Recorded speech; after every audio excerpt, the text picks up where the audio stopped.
ಕಳೆದ 11 ವರ್ಷಗಳಿಂದಲೂ ಒಂದೇ ಪ್ರಶ್ನೆ, ಈ ಬಿಗ್ ಬಾಸ್ ಅಸಲಿಯೋ ನಕಲಿಯೋ ಅಂತ. ಇದೊಂದು ಪೂರ್ವ ನಿಯೋಜಿತ ಸ್ಕ್ರಿಪ್ಟೆಡ್ ಕಾರ್ಯಕ್ರಮ, ಏನೂ ಸಂದೇಶ ನೀಡುವುದಿಲ್ಲ, ಮಣ್ಣಾಂಗಟ್ಟಿ.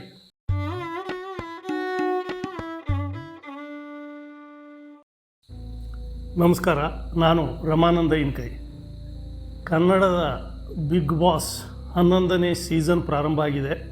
ಕಳೆದ 11 ವರ್ಷಗಳಿಂದಲೂ ಒಂದೇ ಪ್ರಶ್ನೆ, ಈ ಬಿಗ್ ಬಾಸ್ ಅಸಲಿಯೋ ನಕಲಿಯೋ ಅಂತ. ಇದೊಂದು ಪೂರ್ವ ನಿಯೋಜಿತ ಸ್ಕ್ರಿಪ್ಟೆಡ್ ಕಾರ್ಯಕ್ರಮ.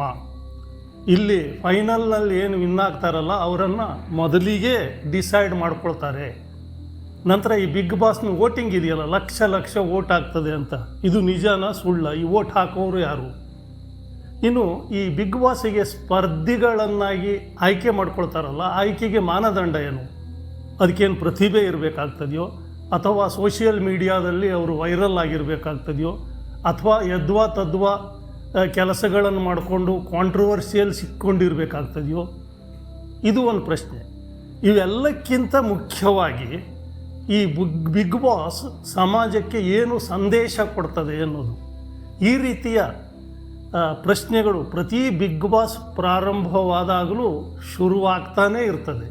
ಹಾಗೆ ಬಿಗ್ ಬಾಸ್ ಮುಗಿದಾಕ್ಷಣ ಅವರನ್ನು ಗೆಲ್ಲಿಸ್ಬೇಕಾಗಿತ್ತು, ಇವರನ್ನು ಗೆಲ್ಲಿಸ್ಬೇಕಾಗಿತ್ತು ಅನ್ನೋ ಶುಷ್ಕ ಪ್ರಶ್ನೆ ಉತ್ತರಗಳು ನಡೀತಾ ಇರ್ತದೆ.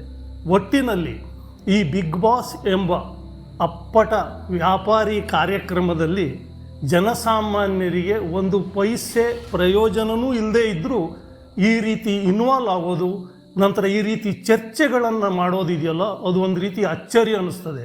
ಆ ಕಾರಣಕ್ಕಾಗಿ ಬಿಗ್ ಬಾಸ್ ಇನ್ನೂ ನಡೀತಾನೇ ಇದೆ.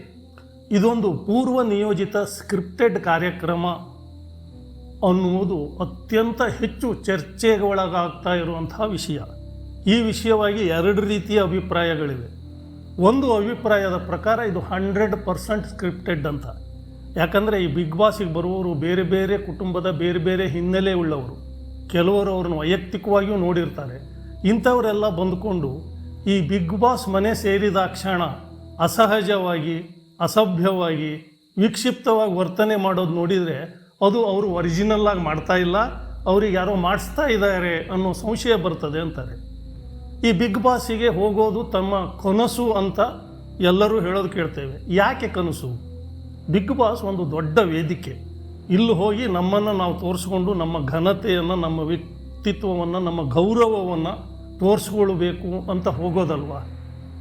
ಆ ಮಹತ್ವಾಕಾಂಕ್ಷೆಯಿಂದ ಹೋಗಿ ಅಲ್ಲಿ ಮಳ್ಮಳ್ರಂಗೆ ವ್ಯವಹಾರ ಮಾಡಿ, ಅಸಭ್ಯವಾಗಿ ವರ್ತನೆ ಮಾಡಿ, ಯಾರಾದರೂ ತಮ್ಮನ್ನು ಪ್ರಕಟಣೆಗೊಳಿಸ್ಕೊಳ್ಳಿಕ್ಕೆ ಇಷ್ಟಪಡ್ತಾರೆ.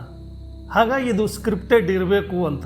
ಇಲ್ಲಿ ನಡೆಯುವ ಜಗಳಗಳು, ಲವ್ ಅಫೇರ್ಗಳು, ವಿಕ್ಷಿಪ್ತ ಅಭಿವ್ಯಕ್ತಿಗಳು, ಇವೆಲ್ಲ ಜನರನ್ನು ರಂಜಿಸೋಕ್ಕಾಗಿ ಮಾಡಿದಂಥ ಸ್ಕ್ರಿಪ್ಟ್ ಅನ್ನೋದು ಒಂದು ಆರೋಪ.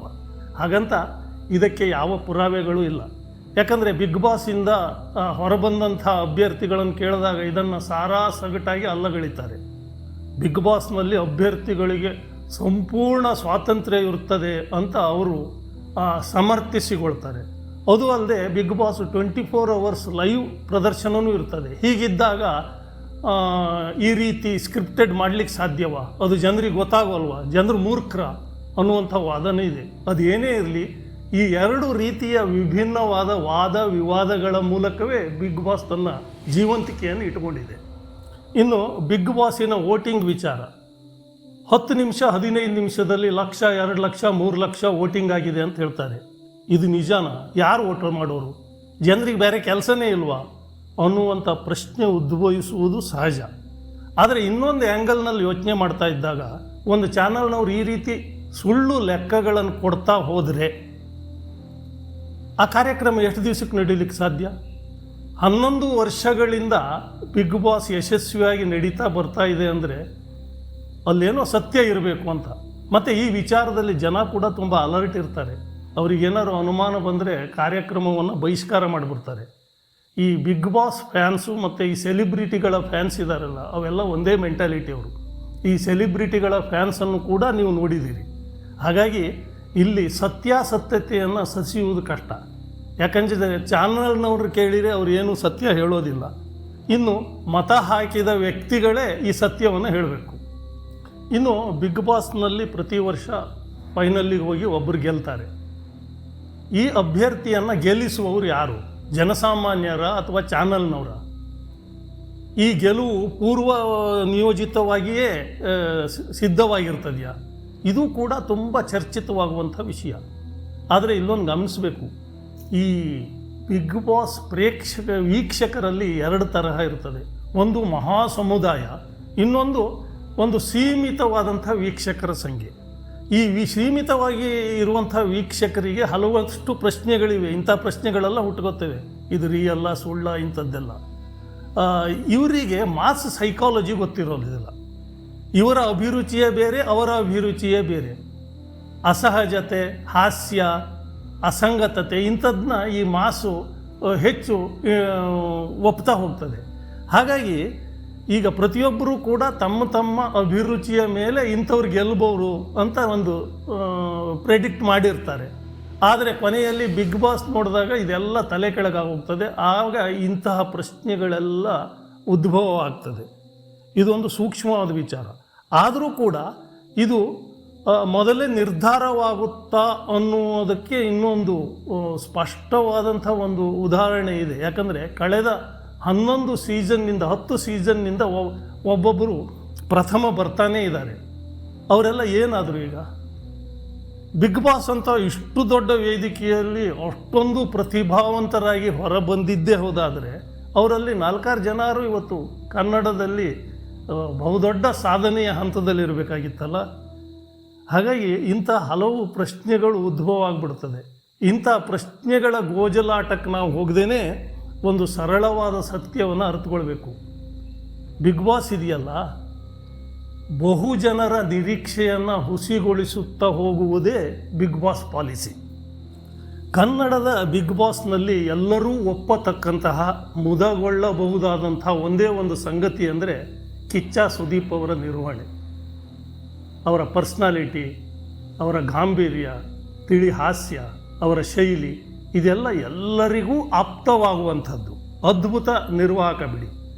ಆದರೆ ಕೆಲವೊಮ್ಮೆ ಈ ಅಭ್ಯರ್ಥಿಗಳ ಮಟ್ಟಕ್ಕೆ ಇಳಿದು ಅವರ ಜೊತೆ ಚರ್ಚೆ ಮಾಡಿ ಅವರಾಡುವ ಅಸಂಬದ್ಧ ಮಾತುಗಳು, ಜೋಕುಗಳಿಗೆ ಕಷ್ಟಪಟ್ಟಾದರೂ ಬಿದ್ದು ಬಿದ್ದು ನಗುತ್ತಾರಲ್ಲ ಸುದೀಪು, ಆಗ ಅವರನ್ನು ನೋಡಿ ನಮಗೆ ಮರುಕ ಬರ್ತದೆ.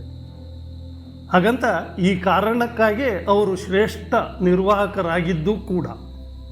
ಕನ್ನಡದಲ್ಲಿ ಸುದೀಪ್ ಅವರನ್ನು ಬಿಟ್ಟರೆ ಬಿಗ್ ಬಾಸನ್ನು ಮತ್ತೊಬ್ಬರಿಗೆ ಇಷ್ಟು ಸಮರ್ಥವಾಗಿ ನಡೆಸ್ಕೊಡ್ಲಿಕ್ಕೆ ಆಗ್ತದೆ ಅಂತ ನನಗೇನು ನಂಬಿಕೆ ಇಲ್ಲ.